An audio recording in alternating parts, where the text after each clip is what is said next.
Mais um Archimedes Talk Show, hoje com um convidado muito especial, um cara que eu admiro muito, como pessoa e como cirurgião, que é o Dr. Gustavo Santos, e uma pessoa talentosíssima.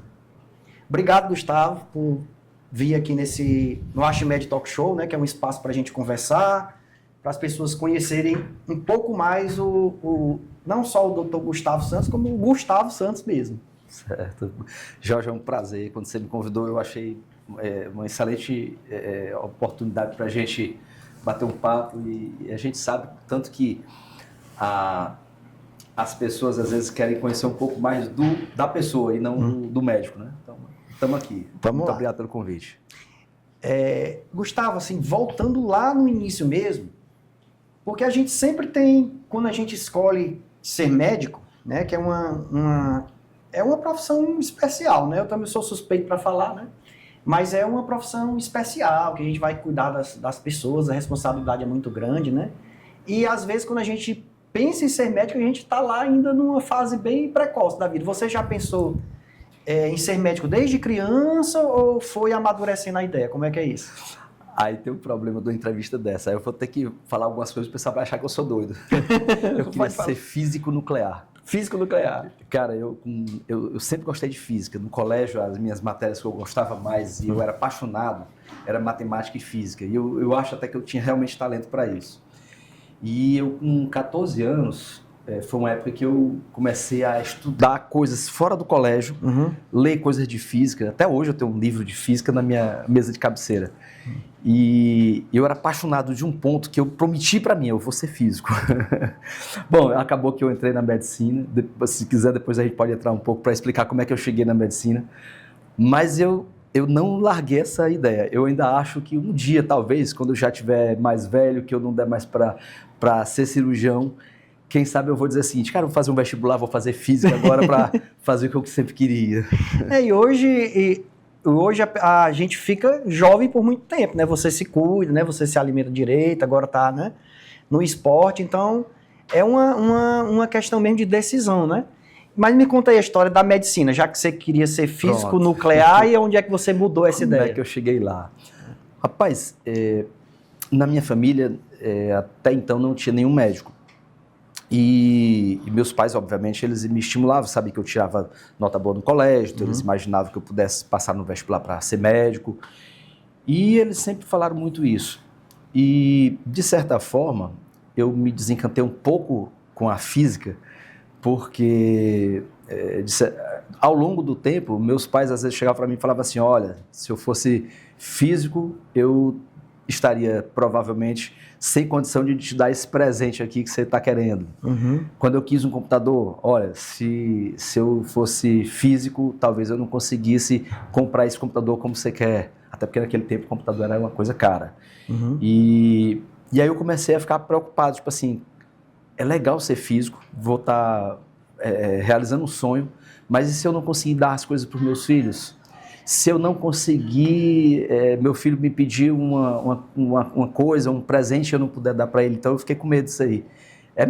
Talvez até meio feio dizer isso, mas eu acho que eu entrei na medicina com medo de ser físico. Pois é, mas aí quando é que veio a paixão? Porque tem um momento que a gente se apaixona, né, pela medicina, né? Tem. E é engraçado, eu entrei na faculdade, até o 3º semestre eu achava que aquilo ali não era legal. Quem também é médico sabe disso. Talvez quem nunca entrou na faculdade de medicina talvez não saiba. Mas os primeiros semestres da faculdade é chato, a gente não está vendo medicina propriamente dito, né? Olha lá, ó. Então... O doutor Gustavo se formando. Tá certo. Aí é seu pai? Meu pai e minha mãe. Rapaz, vocês me enganaram, rapaz, me tabelaram. Aí no quarto semestre foi que você foi despertar mesmo para paixão. No 4º semestre. É porque no primeiro a gente vê anatomia, a gente vê fisiologia, a gente vê química orgânica não. Bioquímica. Né? Então tinha umas coisas que a gente olhando para trás não fez a menor diferença na minha vida. Eu como médico eu não dependo do que eu aprendi na época que eu estudei, por exemplo, bioquímica.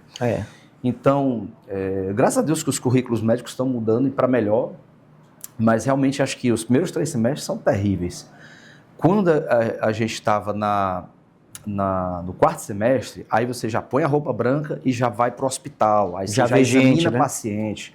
Aí você já começa com aquela coisa da empatia de você examinar um paciente e aí quando você vê um paciente que está precisando de ajuda, que está doente, que você, na época eu era estudante, mas que meus professores tinham conhecimento de que poderiam ajudar, aí muda, aí você começa a se apaixonar. E o que é que esse jovem ali que a gente mostrou a foto, estava recém-formado, o que é que ele pensava e por que que você decidiu fazer cirurgia? E por que depois... Porque assim, você é um cirurgião geral, né? Uhum. Mas você acabou se especializando mais e a experiência grande em cirurgia bariátrica, né? Isso. Você já faz cirurgia bariátrica há muito tempo, apesar de ser jovem, né, para medicina. Quer dizer, 26 anos é muita coisa. Você começou lá atrás. Isso. Você me corrija se estiver errado, mas a cirurgia bariátrica não tinha muito tempo ainda era a coisa inicial de Brasil, né? Me conta aí como é que foi essa história de você optar por cirurgia, optar por cirurgia bariátrica, uma especialidade que era relativamente nova, né? Uhum. E Jorge, eu em 1994 me formei, Certo. e aí eu tinha que optar por uma especialidade. A escolha caiu muito natural. A escolha de entrar na medicina não foi tanto natural, mas quando eu estava na medicina, para escolher ser cirurgião, foi a coisa super natural. Por quê? Eu acredito, né? É a forma como eu interpreto. Eu sempre gostei muito de trabalho manual. Uhum. Eu até hoje eu monto maquete, é um hobby que eu tenho, eu monto maquetes. Eu gosto de montar avião da Segunda Guerra Mundial. Agora vai ter certeza que eu sou doido mesmo. Mas eu monto maquete, eu desenho, eu pinto tela, eu toco um instrumento musical. Então, eu acho que o trabalho manual é uma coisa que, quando você entra na medicina, na hora de escolher uma profissão, uma especialidade, acaba que talvez a coisa natural de você seguir. Então, entrar na cirurgia foi a coisa mais natural. A decisão da especialidade, aí eu já acho que houve uma influência, mas dessa vez não pelos meus pais, mas por um professor que eu tive. Quando estava na cirurgia geral, que eu ainda estava com o caminho aberto, eu podia fazer cirurgia plástica, eu podia fazer cirurgia cardíaca, uma neurocirurgia, né? Mas eu tive um professor, Antônio Borges Campos, pena que ele não vai ter como ver isso, que ele está lá no Ceará. Mas o Dr. Campos, eu acompanhei ele muito, e era um exímio cirurgião, um cirurgião fantástico, de conhecimento, de habilidade técnica. E de tanto acompanhá-lo e ver como ele era um cara muito bom, isso aí me estimulou. Sabe quando um mestre, sim. Ele acaba estimulando o seu pupilo, né? Então eu entrei na cirurgia digestiva por conta disso. E a cirurgia digestiva realmente me fez, eu me apaixonei pela cirurgia digestiva. A cirurgia bariátrica aí acabou sendo por coincidência. Deixa eu te contar 2 episódios aí que você vai ver como é interessante, como acabou que a cirurgia bariátrica apareceu na minha vida. Em 95, eu estava já na residência de cirurgia geral e uns professores meus lá em Fortaleza, que eu fiz os meus 2 primeiros anos de cirurgia geral no Hospital Universitário da Federal de lá. Uns professores meus estavam se juntando para ir a um congresso nos Estados Unidos, do Colégio Americano de Cirurgia. E aí eu dei um monte de plantão para juntar dinheiro e conseguir ir. E quando eu fui para o congresso nos Estados Unidos, lá era um congresso gigantesco, isso foi em 95, mas já naquela época era um congresso tipo para 10 mil pessoas, você imagina. E aí eu entrei numa palestra junto com mais 3 professores, e aí teve uma palestra de um cara falando de algum assunto, mas teve uma palestra que me chamou a atenção, que era de um cirurgião chamado Rafael Capella, que é o cara que popularizou a bariátrica nessa nova fase agora. E o Dr. Capella estava falando da experiência dele com cirurgia bariátrica, era uma coisa muito inicial ainda, você imagina, 95. E aí ele mostrava os pacientes com obesidade mórbida, e depois que ele operava ficavam magros, aquilo ali eu achei bacana. E eu sugeri para os meus professores, rapaz, vamos fazer isso aí lá, quando voltar lá para Fortaleza, vamos fazer esse negócio, é interessante. E aí esses meus professores estavam lá, tu é doido, rapaz, isso aí não dá certo não. Mas eles tinham ainda aquela ideia da cirurgia bariátrica que existia nos anos 60, que não dava certo. Nos anos 60 existia um outro tipo de cirurgia bariátrica, né? Que não deu certo. E, na verdade, eles talvez, até porque não prestaram muita atenção, ali era uma técnica nova, que é o que se faz hoje. Que é do próprio nome, o bypass, né? Exatamente. Mas o bypass Capella. gástrico, exatamente, o bypass gástrico, antigamente era chamado de cirurgia de Capella, que era por causa desse cara. É um colombiano radicado nos Estados Unidos. Mas enfim, então aquilo ali foi a primeira vez que me chamou a atenção. Eu vi aquilo ali, eu achei muito interessante, mas esses meus professores lá me desestimularam. Não, você é louco, isso aí não vai para frente. Bom, tudo bem. Quando foi em 97, eu fui para Curitiba, que aí eu fui fazer cirurgia digestiva. E quando eu estava em Curitiba... A residência, né? Isso, na residência. E aí tinha um professor meu,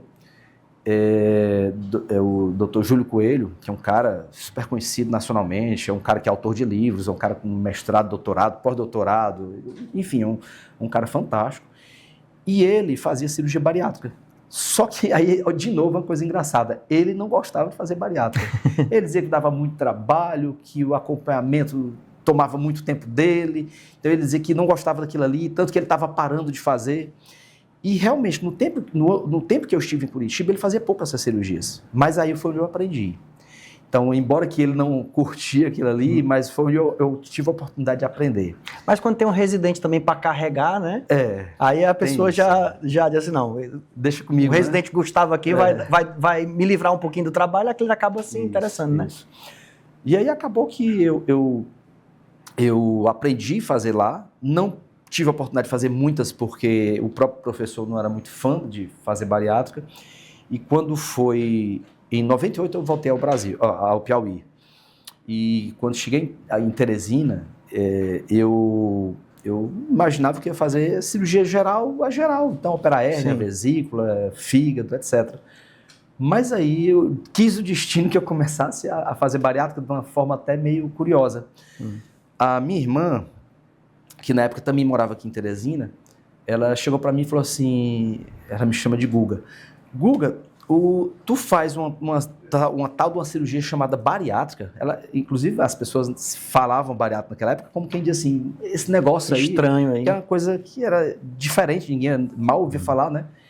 Então ela, Guga, tu faz cirurgia bariátrica? Aí eu sei fazer, não tenho feito ainda, porque aqui no Piauí ninguém nem sabe o que eu faço. Ela, não, é porque tem um amigo meu que a família está se cotizando para levar ele para São Paulo para fazer, porque aqui não faz. Eu disse, não, eu faço, pô, mande me procurar. E foi assim que eu operei o primeiro caso. Isso foi qual ano? Leonardo Barbosa, o nome do paciente. Inclusive, recentemente a gente se encontrou, ele continua magro. O Leonardo tinha 198 quilos. Nossa, mudou a vida dele. E hoje em dia está pesando, pelo menos da última vez que eu conversei com ele, estava pesando menos de 100. Isso foi qual ano? Isso foi... Eu lembro a data exata porque foi no aniversário do meu pai, 15 de maio de 98. Então, agora em maio vai fazer 27 anos, já tem 26. É muito tempo de experiência. Tem um bocadinho de tempo. E aí, eu fiz aquela cirurgia, mas eu não imaginei que aquilo ali fosse dar repercussão. Mas aí, um cara que conhecia ele, o primeiro paciente, diz, eu também quero, aí me procurou. Aí depois a mãe dele, depois um outro paciente conhecia um. Aí sabe como é que é a história do boca a boca, né? Boca a boca. A informação vai se disseminando. E eu lembro que a coisa cresceu em PG. No primeiro ano eu fiz 3, em 99 eu fiz, se eu não me engano, eu fiz 9, e é um PG de índice 3, né? Sim. Eu fiz 3, no outro ano eu fiz 9, do terceiro ano em diante eu já comecei a fazer tipo 30, no outro ano 100, então aí cresceu muito. Muito bom. Ele é matemático, para quem não sabe o que é PG, é progressão geométrica, né? Que é quando uma coisa vai aumentando de forma exponencial, né? Não é a soma nem a multiplicação, né? É mais. É a coisa do Gustavo Matemático. Você é cearense ou é piauiense? Eu sou de Parnaíba, sou piauiense. Ah, tá. Porque você tem uma parte da história no Rapaz, Ceará, né? Exato. É porque eu acho que isso é coisa bem da época. Hoje em dia, todo mundo do interior, quando vai estudar num lugar melhor, vem para Teresina. Mas Parnaíba, não sei se existe uma espécie de rivalidade com Teresina. Eu não sei se é porque... Bom, existia também a facilidade, porque meus pais... Principalmente, o meu pai tinha irmãos que moravam em Fortaleza. Uhum. Tanto que no primeiro ano que eu fui morar em Fortaleza, eu fiquei morando na casa de um tio meu, o tio Rogério.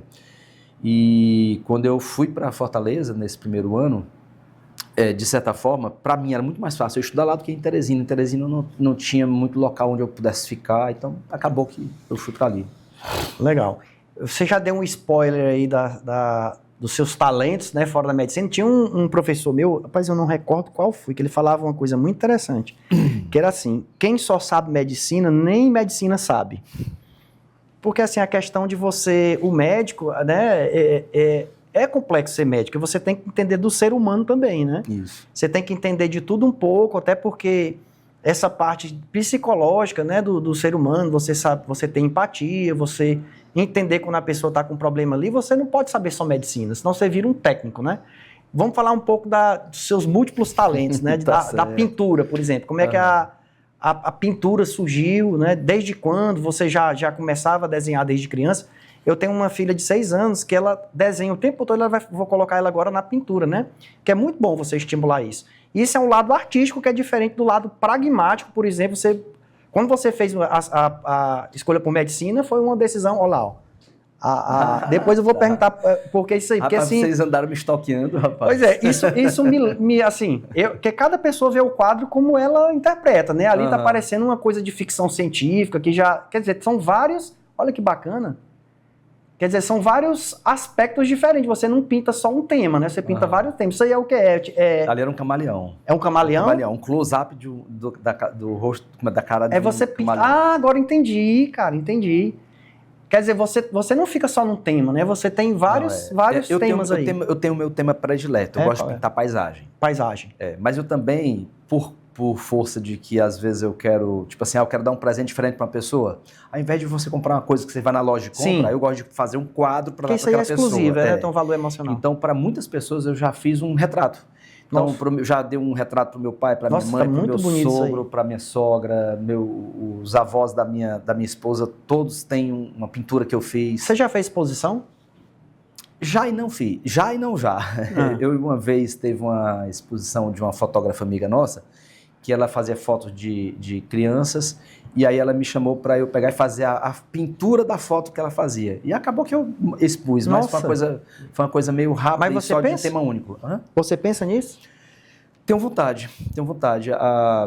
Tem um colega que tem um espaço que é adequado, e ele até já me ofereceu para a gente fazer lá. E é uma coisa que está no meu radar. Não sei quando, mas a gente vai fazer. Porque assim, desenhar e pintar são coisas diferentes, né? Isso.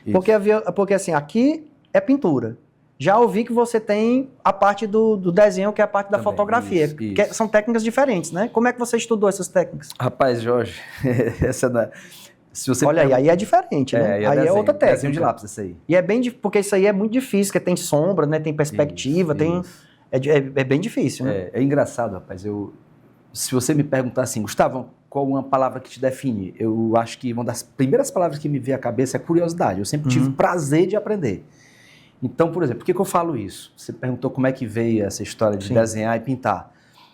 Eu não sei como veio a história do desenhar. Aliás, eu acho que toda criança desenha, eu acho que depois que vai crescendo, ela vai parando de desenhar e acaba que o talento fica guardado no baú. Mas eu tive sorte de continuar desenhando. Mas eu lembro, tipo, a primeira recordação que eu tenho na minha vida desenhando, eu lembro que meu pai estava fazendo algum trabalho em casa, com alguns papéis, ele fazia algumas coisas, alguns papéis ele rasgava e jogava no chão, e eu estava deitado no chão, eu pegava uma caneta dele e ficava fazendo desenho. Não sei porquê, mas eu lembro até de eu desenhando um tubarão. Então, assim, eu sempre desenhei, desde essa minha memória, talvez eu devia ter uns 6 anos de idade. Mas aí eu sempre desenhei, fui desenhando. Quando foi na época da faculdade, eu disse assim, rapaz, eu preciso aprender a pintar. Porque ninguém faz exposição de desenho, mas você faz uma exposição de uma pintura. Ninguém olha para um desenho e acha aquilo ali grande coisa, mas uma pintura, olha só uma pintura bonita como essa aqui que a gente tem atrás. Sim. Chama atenção, né? Ela humaniza a coisa, ela torna a mais leve, né? Então eu comecei a querer aprender a pintar. Só que, veja, isso aí foi na época da faculdade. Para quem não sabe, a época da faculdade de medicina é a época que a gente menos tem tempo. A gente não tem tempo para nada a não ser pegar livro, né? Então, eu nessa época, eu queria aprender a pintar, mas não tinha tempo, por exemplo, para fazer um curso. Então, acabou que eu comecei a comprar livros, tipo assim, como pintar com aquarela, como pintar com tinta a óleo. E aí era lendo o livro e foi aprender. Então, eu nunca tive um professor de pintura para mim. Já até coloquei meus filhos em pintura, em cursos de pintura, mas eu mesmo nunca tive curso. Mas você não acha assim, eu sou autodidata em algumas coisas também. O autodidatismo, ele traz certas vantagens. Com certeza. Né? Porque você acaba aprendendo com a sua própria experiência. E vários pintores não tiveram aula. Exatamente. Né? Eles foram na tentativa e erro, né? Eu também, engraçado que você falou, eu também desenhava quando eu tinha mais ou menos 10, 12 anos e até razoavelmente, né? Eu gostava de desenhar heróis, né? E eu aprendi, não sei se você chegou a fazer, aquela técnica que você divide num esquadro e você vai, em vez de você desenhar todo, você vai desenhando de quadrado por quadrado. Ou você já fez essa técnica? Ou já, Não. Eu conheço a técnica e, inclusive, ela é para quem tá aprendendo, né? achando que ainda não tem um talento, usando isso aí é um recurso bom para você melhorar a tua técnica de desenho, né? Mas não, eu não sei se é porque eu tinha essa facilidade, então eu nunca precisei, sabe? Porque isso aqui, desenhar fotografia ou, né, pessoas humanas mesmo sem a interpretação, que é como se fosse uma foto, isso é muito difícil. Aí você falou que as pessoas não valorizam desenho, né? Mas existe hoje quem desenha bem pode tatuar, por exemplo. Que hoje tem muita tatuagem que é fotografia, isso, né? Isso. Que eu tenho tatuagem, meu tatuador, ele falou exatamente isso. Ó, não tem como você ser um bom tatuador sem você ser um bom desenhista. Então, por exemplo, é uma maneira de valorizar o desenho, né? Tem muita gente indo para tatuagem, né? Tem de fotografia, né? De fotografia 3D, né? Porque tem aquela tatuagem mais antiga que ela é chapada, né? Isso, plana. É 2D ou então geométrica. Isso. E aí, recentemente, olha, é impressionante como é a fotografia, né? Desenhada mesmo na pele da pessoa. Por isso que eu gosto muito de fotografia. E a música, que é um papo também que me interessa, né? Porque eu também gosto muito de música. Como é que surgiu aí Rapaz, a música? A música, quem toca algum instrumento, e você sabe disso, nunca você faz tipo assim, eu gosto um pouquinho, não, é uma paixão, né? Eu acho que não existe um cara que toca um instrumento que não seja apaixonado por isso. A música, quando ela entra na tua vida, ela entra de uma forma que ela preenche muitos espaços. Rapaz, eu com 13 anos, meu irmão tinha um amigo que era vizinho nosso, que tocava violão. E era o Giannini? Provavelmente foi um Giannini ou aquele de Giorgio, eram os violões antigos. Eram os antigos, né? Que era o primeiro violão de todo mundo. De todo mundo. E esse nosso amigo, o Eider, provavelmente, se ele tiver a oportunidade de ver isso aí, ele vai ficar satisfeito, porque ele sabe que foi ele que me colocou aí na música. Então, mas enfim, eu tinha uns 13 anos, o meu irmão, que é 5 anos mais velho, tinha esse nosso amigo que era vizinho, e o Eider sempre estava junto lá em casa, sempre andava levando o violão dele. E eu pedi para ele me ensinar, ele sem problema nenhum me ensinou, ia lá em casa, a gente pegava, ficava me ensinando. E ali eu aprendi no violão, pelo menos alguns acordes e a arranhar o violão. Minha mãe viu que eu... Você lembra da primeira música que você aprendeu? Lembro, cara. A Desconhecida. Era aquela famosa primeira que a gente aprende com 2 notas? Não, tem aquela primeira que é Felicidade, né? Provavelmente. Com 3 notas e tal. Mas, enfim, a música que eu gostava muito, que ele tocava e que eu pedi para ele me ensinar, que foi a que eu treinei 1 milhão de vezes, foi A Desconhecida, aquela música, Numa Tarde Tão Linda de Sol. E bonita. Essa foi a primeira. Mas aí, no ano seguinte, eu pedi para minha mãe, ela me colocou na música, e aí ela perguntou se podia ser piano, acho que provavelmente porque eram as limitações que Parnaíba tinha, e ela me colocou numa aula de piano em Parnaíba, e aí eu estudei 1 ano de piano, e só que no ano seguinte, ou com 15, eu fui morar em Fortaleza, e em Fortaleza eu não consegui mais ter tempo para piano, então aí acabou que o restante foi tudo autodidata. Mas você também toca bateria, né? Toco, bateria também é coisa de autodidata. Bateria também. é muito difícil, né? Porque exige uma coordenação muito grande, né? Você segue algum baterista no... Eu sigo alguns bateristas no Instagram, por exemplo, nas redes sociais eu sigo, vejo, mas acaba que bateria eu também sou autodidata, mas bateria pelo menos, eu agora já nessa vida de profissional da área médica, a gente tem pouco tempo, mas eu já algumas vezes, em algumas épocas, eu já consegui, tipo, não, vou tirar um horáriozinho para pegar uma aula, então já andei pegando algumas aulas de bateria. Mas acaba que eu tenho um problema, eu toco vários instrumentos, mas nenhum eu sou exímio tocador, né? Então, mas para mim não tem problema, porque para mim o que importa é que, tipo assim, eu tenho o prazer de tocar. E o exercício mental também, né? E tem mais um detalhe, eu tenho uma imensa sorte de que meus filhos gostam de música, então meu filho toca guitarra e toca bem, minha filha já pegou aula de piano. Benício, então né? É o Benício. E a Maria Laura, ela está tendo aula de violino e ela também já andou pegando algumas aulas de piano. Então acaba que lá em casa todo mundo gosta um pouquinho e a gente se diverte. Nietzsche falava uma coisa, eu acho que não sei se você conhece essa frase, que é a vida sem música não faria sentido. Né? A minha não faria. Verdade. Né? Porque eu tô. E é engraçado que a minha filha as duas gostam de música. A Yasmin, ela canta muito bem, ela tem um ouvido muito bom. E a Geórgia, ela é muito desinibida. Então ela fala, às vezes, passa o dia todo como se ela estivesse no musical. Agora eu vou tomar banho. É muito engraçado. Agora, outro talento seu também, que as pessoas podem não saber, é o seu talento de escritor. Rapaz, eu tô achando que você botou um espião na minha vida. Que é uma coisa que eu admiro muito e é uma das aspirações que eu tenho. Vamos lá, de átomos e bytes. Rapaz, tu foi atrás de tudo, cara. Então, me diz aí, porque assim, é um título assim, bem instigante, né? E você já vê de cara que é coisa de quem gosta de física, né? É cara de quem gosta provavelmente de science fiction, né? Isso. E aí, me diz aí, o que é que eu sou um leitor voraz, eu adoro ler. E leitura, que tipo de leitura? Aí que tá, eu gosto de muitas coisas, eu gosto de leitura sobre física, divulgação científica, eu gosto de ler sobre história, alguns livros não ficção, mas eu gosto principalmente muito da ficção científica. E você é fã de Star Wars, Star Trek? Star Trek. Eu sou fã de um escritor chamado Arthur Clarke, que é o cara que escreveu 2001, Odisseia no Espaço. Que é um clássico, Asimov, né? Isso, Isaac Asimov. Então tem os meus escritores favoritos estão dentro da área da ficção científica. E aí eu tive uma ideia, não sei, se você me perguntar como foi que essa ideia surgiu, eu não sei, que parece que às vezes cai na cabeça da gente, sim, né? Sim. Me veio a ideia de escrever uma história de como seria. Agora finalizou, agora sepultou, todo mundo vai dizer era louco mesmo. Né? Mas os loucos é que mudam o mundo, os né? normais não.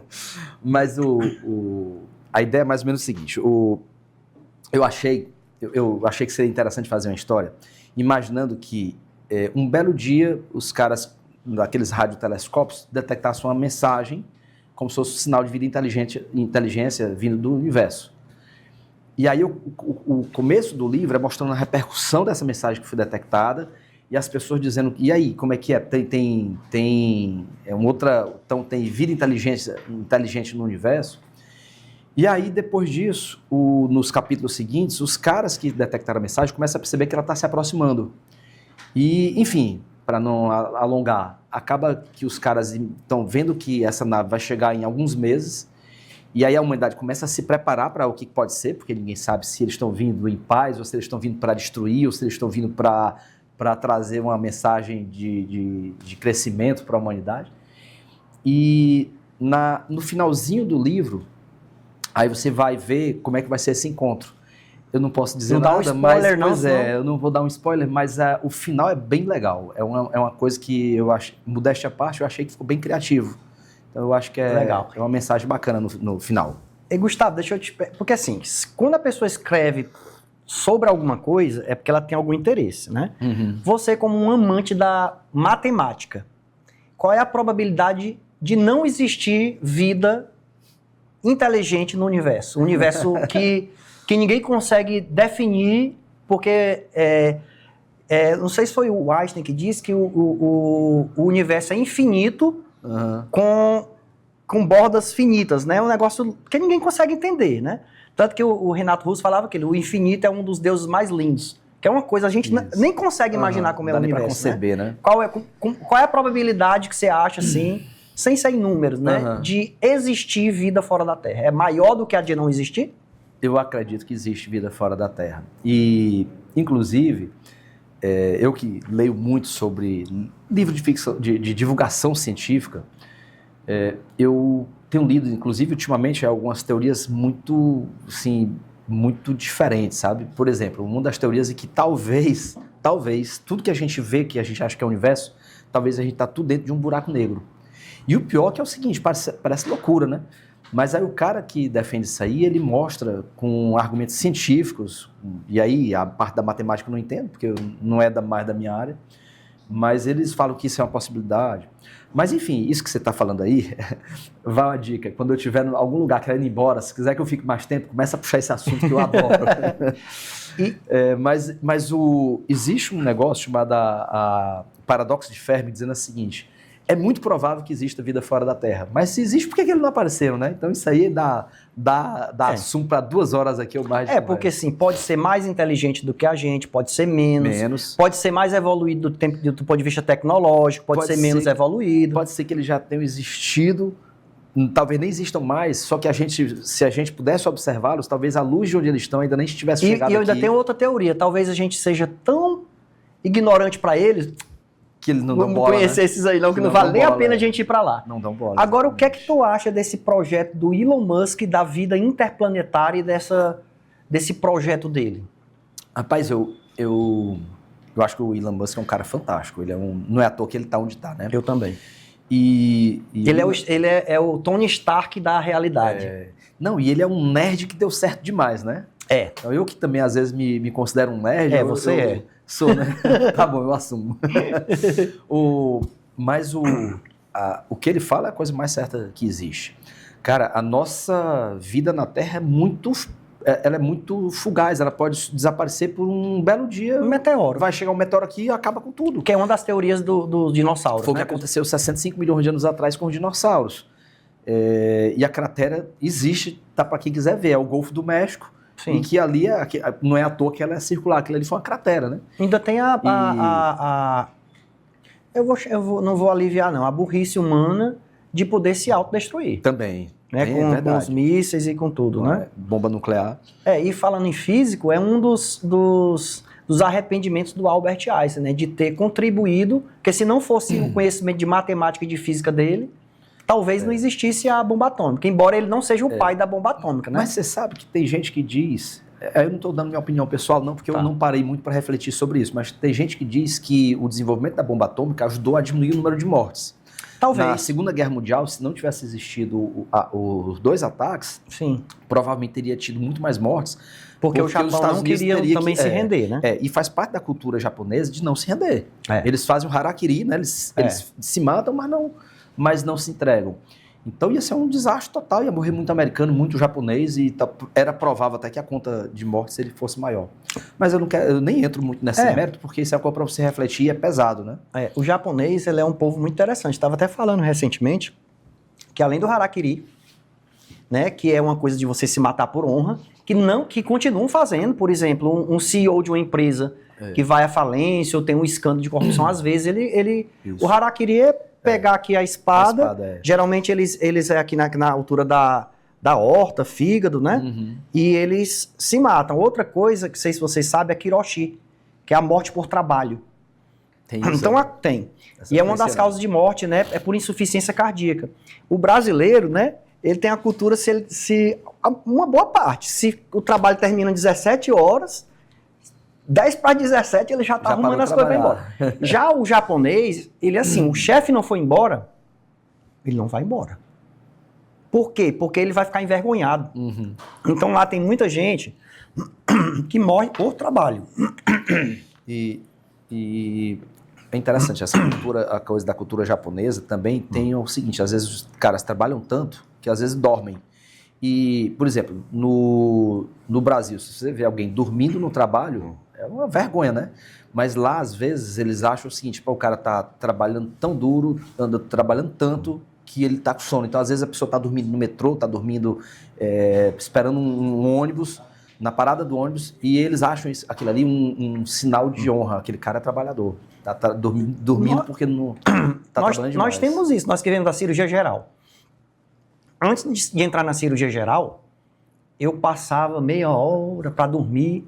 Hoje, se eu sentar bem aqui e fechar o olho, eu aprendi isso, que na cirurgia geral é assim, né? Na residência principalmente. Tem uma oportunidade de dormir, você dorme sentado, você dorme em qualquer lugar, você é assim também? Eu sou assim, o pessoal lá em casa acha engraçado, diz assim, rapaz, Gustavo, se ele fechar o olho, ele dorme.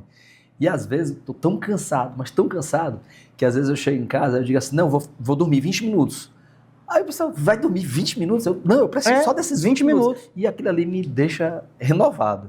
Para quem talvez não tem a rotina corrida e estressante da gente, talvez não entenda, mas é bom. Mas se você passa pela correria que a gente passa, infelizmente, às vezes a gente precisa de um pouquinho. Infelizmente, eu não consegui ter eu não durmo nada durante o dia, né? Até porque, assim, hoje, além de ter a parte do empreendedorismo, eu só durmo realmente à noite, geralmente lá para as 11 horas, acordo 5h30, né? Então, meus hábitos de sono poderiam ser melhor, né? Mas é assim mesmo. Eu vou passar aqui agora o que é que o pessoal acha que é cirurgia bariátrica, para depois você esclarecer o que é. Tá certo. Roda aí, produção. E no quadro Pergunte ao Doutor de hoje, viemos às ruas da capital do Piauí para saber se os teresinenses sabem o que é cirurgia bariátrica. Vamos lá? E você sabe o que é cirurgia bariátrica? Cirurgia bariátrica é para redução de peso, né? É isso? Acho que é, né? Se fosse para redução de peso, você faria? Não, eu acho arriscado. Não, faria não. Isabela, você sabe o que é cirurgia bariátrica? Sim. Você sabe para que serve uma cirurgia bariátrica? Para ajudar na perda de peso e também na saúde. Pronto, você faria ou tem medo de cirurgia? Não. Eu não faria essa cirurgia. Faria bariátrica. Giovana, você sabe o que é cirurgia bariátrica? É tipo pra tirar a gordura do corpo, uma coisa assim. É basicamente isso. Você faria? Não.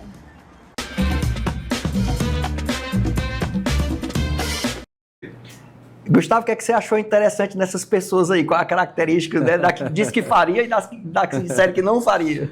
Olha, acima de tudo, na bariátrica tem uma coisa que a gente percebe que quem faz bariátrica tem que ter empatia. Eu digo isso porque a gente tem que se colocar... Empatia tem muito da gente se colocar no lugar da outra pessoa, né? Então, você vê que as duas pessoas que falaram que não fariam são duas pessoas que são magras. Mas você vê que a pessoa que estava acima do peso, ela disse, eu faria sim. Então, veja, só sabe como é ruim uma pedra no sapato quem está calçando. Então, uma pessoa que tem dificuldade para se acocorar, uma pessoa que tem dificuldade para amarrar um cadastro, pessoa que, como muitos pacientes me falam isso, doutor, eu não consigo sentar no chão para brincar com meus filhos. Eles me chamam, mamãe, vem brincar comigo, e ela não pode, porque para sentar, para depois levantar vai ser difícil. A pessoa que tem dificuldade para comprar uma roupa, que ela não consegue, às vezes, para fazer um asseio. Então, quando a gente se coloca no lugar dessas pessoas, é muito fácil entender porque que a pessoa toparia fazer uma cirurgia. Como quem está de fora pensa assim, essa é louca, vai fazer uma cirurgia, vai cortar o estômago, que loucura. Mas se você se coloca no lugar da pessoa que está passando por tudo aquilo, às vezes essa cirurgia, tipo assim, é um mal menor. Então, o benefício da cirurgia bariátrica passa muito ao largo de só a perda de peso. Né? E a questão do risco, porque muita gente acha que a cirurgia bariátrica é muito arriscada. Né? Então, qual é o risco real de uma cirurgia bariátrica? Eu acho que quase todas as coisas, quase todos os mitos, eles vêm de algum fundamento de alguma coisa que já tem acontecido. Então, por exemplo, a cirurgia bariátrica, quando ela começou no mundo inteiro, começou no final dos anos 80 e aí começou a se popularizar no começo dos anos 90. Um doido aqui no Piauí chamado Gustavo começou no final dos anos 90. Mas bem no começo, ainda não se tinha muita noção dos problemas que a obesidade traria para o risco de uma cirurgia. Então, por exemplo, uma pessoa que seja obesa, que vai passar por qualquer cirurgia que seja, não é só bariátrica, se ela for fazer uma histerectomia, se ela for fazer uma cirurgia para tirar a vesícula, uma paciente obesa que vai passar por uma cirurgia de apendicite, a cirurgia no obeso ela tem muito mais risco do que numa pessoa magra. Então, no começo, não se tinha muito essa noção, então as cirurgias bariátricas, os médicos operavam bariátrica, fazendo a técnica lá dentro, mas sem fazer diferente do que se fosse num paciente magro. E, no meu modo de ver, eu acho que isso daí fez com que, no início, as complicações foram maiores. E principalmente porque no início a cirurgia ainda era uma cirurgia cortada, né? O paciente tinha uma incisão grande aqui no abdômen, tinha mais complicações, era uma cirurgia, como o pessoal diz, uma cirurgia mais drástica. Você vê até da forma como as coisas evoluíram. No começo a gente fazia bariátrica, e era uma cirurgia que a gente fazia em 4 horas. O paciente, quando terminava a cirurgia, saía com sonda, com dreno, ia para a UTI, ficava 5 dias na UTI, no hospital.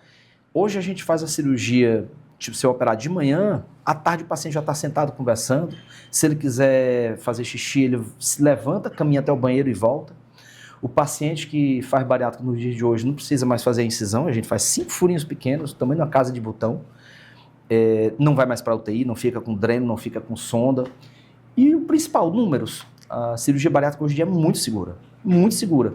Uma vez um amigo meu, que é otorrino, falou assim, Gustavo, fiquei impressionado, eu vi uma estatística que mostra que o risco de uma cirurgia bariátrica é semelhante ao risco de uma cirurgia de desvio de septo. E é. Nossa. Então, assim, o que mudou? Mudou porque a cirurgia realmente ela é menos invasiva, né? A gente deixou de fazer o corte, começou a fazer por vídeo.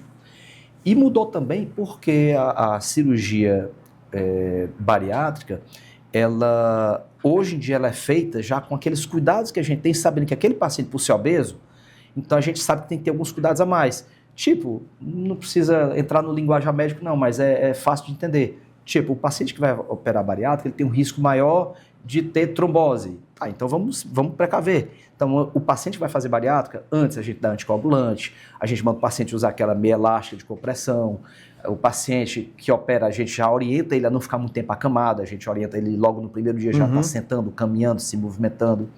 Então, acaba que com o conhecimento que a gente adquiriu, sabendo que tem formas de você prevenir as complicações, fez com que a cirurgia seja bem menos arriscada. Hoje em dia, a cirurgia é bastante segura.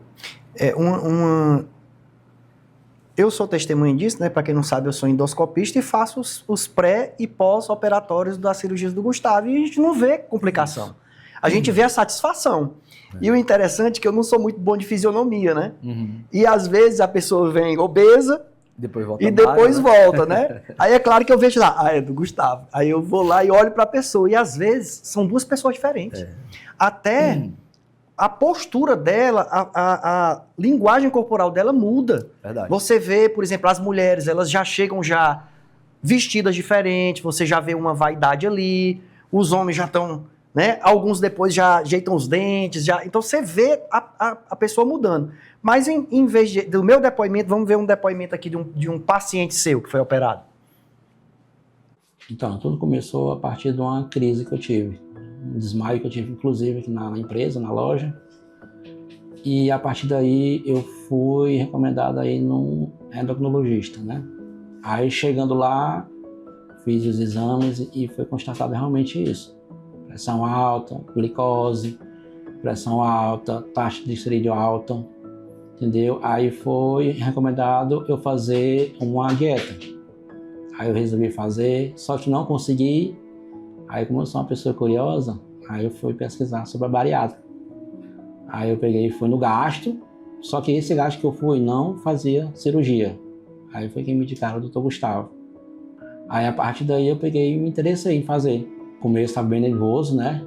Não tinha conhecimento, como é que comecei essa cirurgia. Aí eu tinha alguns relatos, né? Que sempre tem, né? Uns bons, uns ruins. Mas aí conversando com ele, me passou tranquilidade, dizendo que não precisava me preocupar. Aí foi começando o processo. Nossa, um excelente profissional, me passou tranquilidade, conversou comigo bastante, entendeu? Confiante.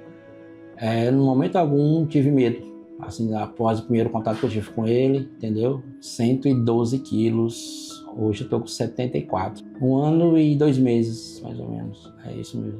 Logo após a bariátrica, assim, eu sentia umas dores, né? E foi feita a outra cirurgia, que foi da vesícula. E minha filha também sentia algumas dores e eu levei ela lá.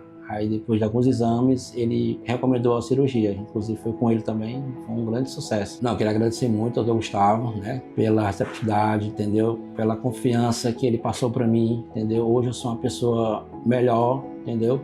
Minha vida melhorou 100%. Minha filha também agradece muito. Eu sentia fortes dores, hoje não. Graças a Deus ela tá bem, entendeu? Inclusive vou fazer outra cirurgia agora, que incentivo dele também, né? Que me incentivou muito, me apoia muito. Inclusive até meu pai também já consultou com ele também. Eu recomendo muito, muito ele mesmo, viu? Um ótimo profissional.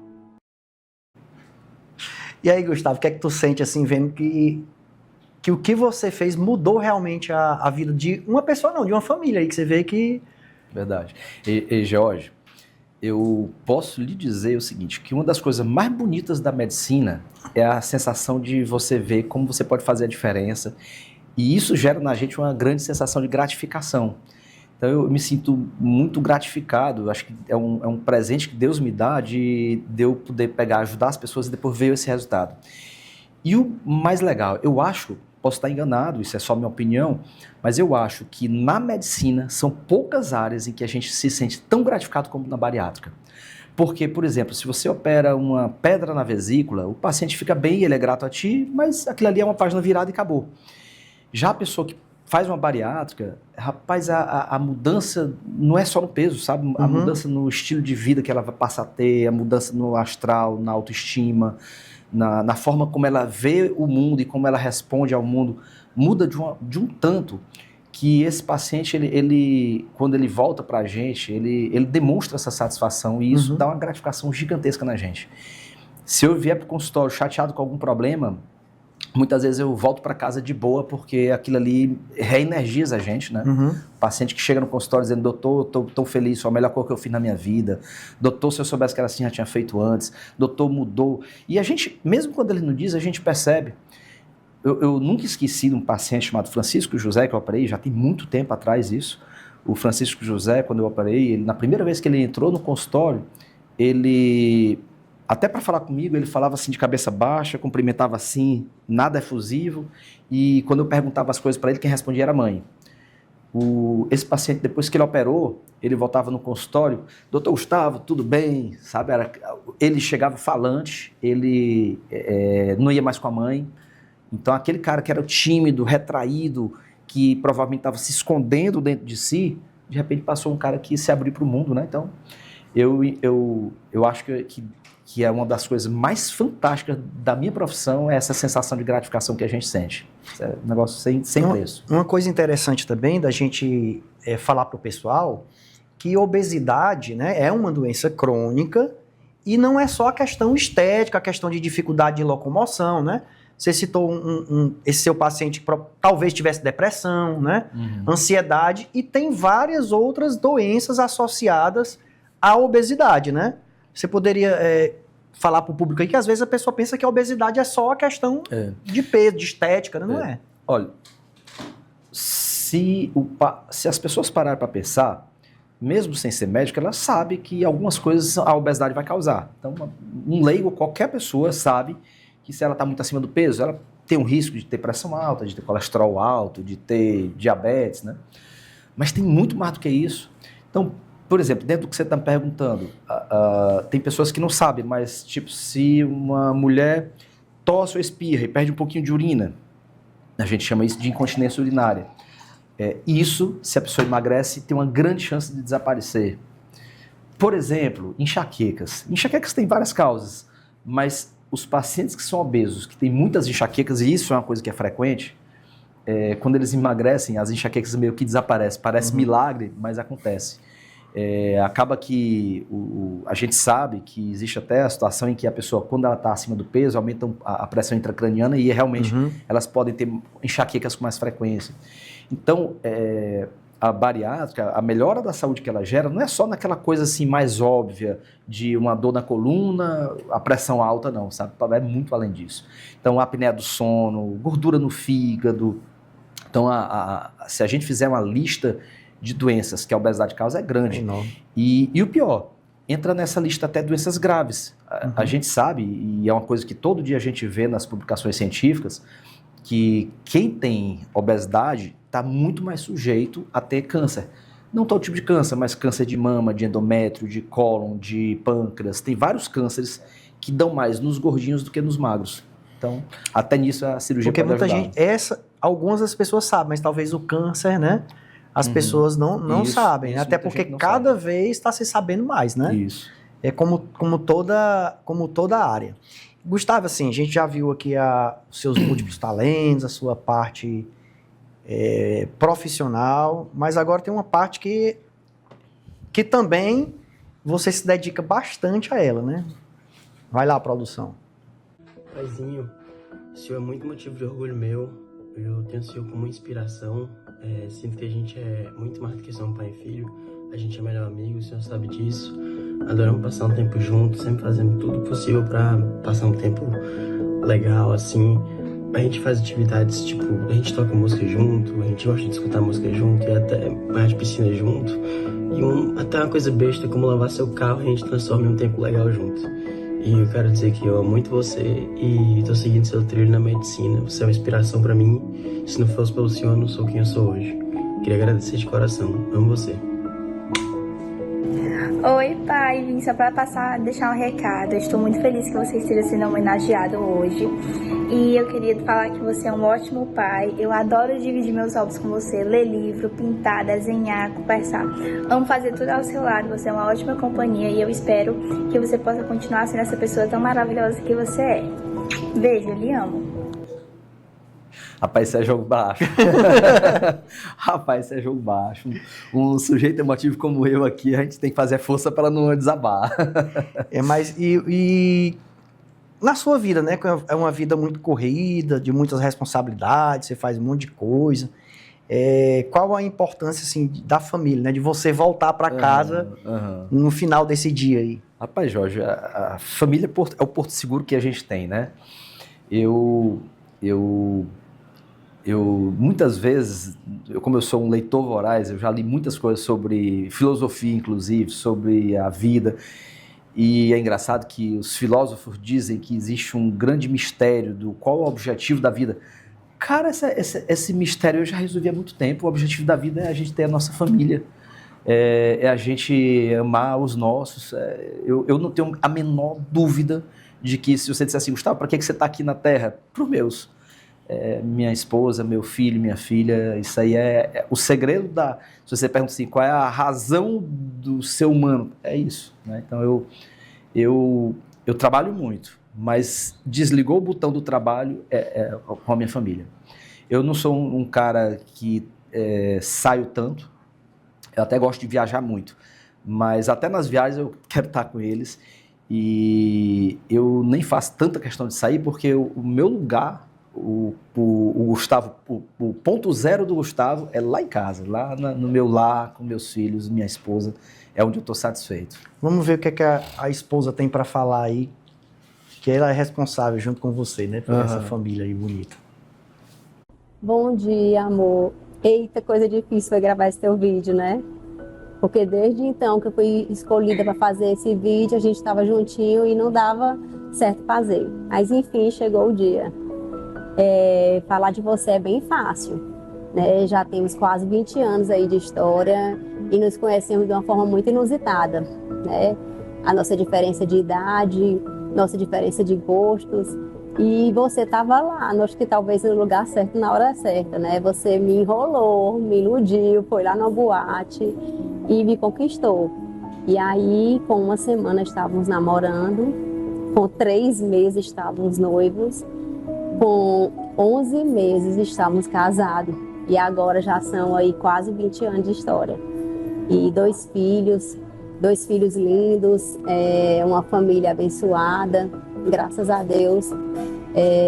Você é uma pessoa que vive e respira família, quem lhe conhece sabe que os seus hobbies são dentro de casa, com os meninos, escutando música, tocando com o Benicinho, pintando com a Maria Laura, escrevendo livro, incentivando seus filhos a lerem. Você é uma pessoa super humana, calado, discreto na sua, não gosta muito dessa mídia. Você sempre diz que o meu defeito é ser sociável, né? Mas às vezes meus defeitos, que talvez seja uma qualidade, lhe ajuda a sua maneira aí de ver a vida. A gente vai nas nossas diferenças nos completando. E aí, estou aqui falando um pouquinho da nossa história para lhe desejar aí tudo de bom. Você merece essa homenagem. Eu e nossos filhos te amamos muito e é isso. Rapaz, que jogo baixo, Jorge. Rapaz, mas você viu, inclusive pela palavra dos outros, que o meu prazer maior é estar com minha família. Eu sou literalmente aquilo que se pode dizer de um cara de família, sabe? Eu gosto muito disso. E é É uma coisa que, tipo assim, é um legado. Se eu puder passar para os meus filhos que eles sejam assim também, já acho que eu cumpri a minha missão. Então, acho que essa coisa de você ter um cantinho seu com os seus, né? No caso, minha família, cara, isso aí não tem preço, né? A gente vive para isso. Mas o ensinamento dos filhos é pelo exemplo, né? Não adianta você falar. Então, eles vão ter uma família, porque eles se espelham na família deles, né? Então, quando você tem o pai e a mãe que são felizes ali, que vivem numa família, o filho vai aprender isso com ele, né? Vai aprender isso com os pais. Interessante, Gustavo, que a gente tem um monte de coisas em comum. A diferença de idade é igual e a sequência também de noivado rápido, namoro rápido e casamento é praticamente igual. Então a gente tem algumas coisas em comum, além da música, né? Eu acho que a gente tem gosto parecido, né? Gustavo, eu queria agradecer, né? Foi um Archimedes Talk Show aí especial, né? Porque eu acho que muita gente, tenho certeza que muita gente já admira você e depois de saber mais sobre você, né? Assim como eu, né? Que já sabia de vários desses seus talentos aí, passo a admirar muito mais, né? E isso é importante para as pessoas saberem que o Dr. Gustavo Santos não é só o médico, né? Que ele tem várias habilidades e isso o faz um médico ainda melhor. Então, eu quero agradecer esse programa aí tão especial para você e para a gente também. Legal, Jorge. Eu que agradeço a oportunidade. A gente percebe que, às vezes, os pacientes, eles exigem um pouco, não vou dizer a exigir, a palavra não é bem essa, mas eles gostam de conhecer um pouco mais desse lado pessoal. Tanto que, às vezes, a gente faz uma postagem sobre um determinado assunto técnico e, às vezes, tem tantas visualizações. Quando, às vezes, eu posto uma outra coisa bem pessoal, sei lá, eu tomando banho de piscina com meu filho, aí tem o dobro de visualizações, né? Então, a gente já sabe, a gente tem essa noção que as pessoas gostam de conhecer quem é aquela pessoa por trás do bisturi, né? Então, é uma oportunidade bacana, o nosso papo aqui foi legal. Aliás, se quiser falar de ficção científica, do universo, aí aqui a gente passa mais umas 10 horas aqui conversando. Vamos marcar essa conversa sem as câmeras. Sem as câmeras. Aí, pessoal, esse foi mais um Archimedes Talk Show. Vamos lá no nosso Instagram, no YouTube, fazer os comentários e os comentários também do nosso convidado, né, que hoje foi muito especial. Acho que vocês gostaram e foi um programa bem especial pra gente. Valeu, galera!